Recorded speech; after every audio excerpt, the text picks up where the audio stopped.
Biden and Russian President Vladimir Putin are expected to have a pretty high-stakes conversation. It's the second phone call between the two leaders in a month as fears mount that Russia is preparing a full-scale invasion of Ukraine. ABC's Mary Alice Parks joins us now for more on all of this. Mary Alice, you follow this closely. We know tens of thousands of Russian troops, upwards of 100,000, are currently stationed at the Ukrainian border. In that call earlier this month, the president already threatened severe sanctions if there is an invasion. So what's happened since that call, and what are we expecting from today's call?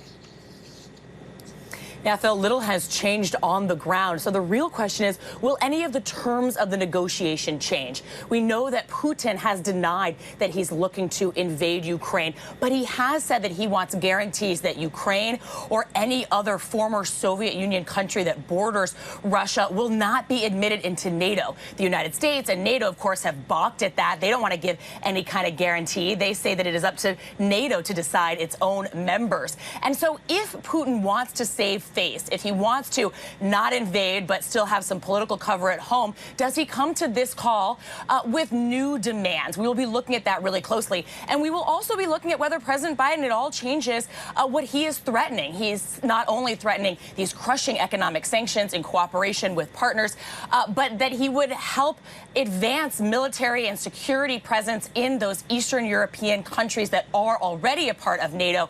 So again, we'll be looking closely to see whether either of these presidents sort of ups the ante or changes their terms. And this is a tough one because the people are preparing for this to happen, certainly the Biden administration. But if this does escalate into a full-scale invasion, what happens next? What does the Biden administration do? Yeah, that's a great question. No one thinks that the United States would send troops on the ground to defend Ukraine's own borders. But we do know the United States is sending a lot of military equipment and has threatened and promised to send even more.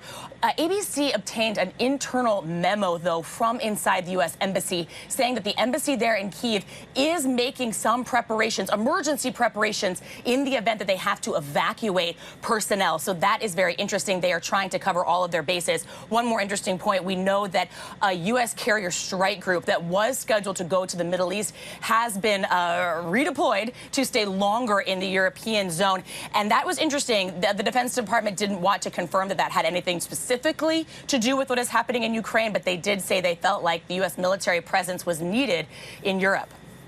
High-stakes phone call. We know you'll be following it for us. Mary Alice Parks, thanks so much.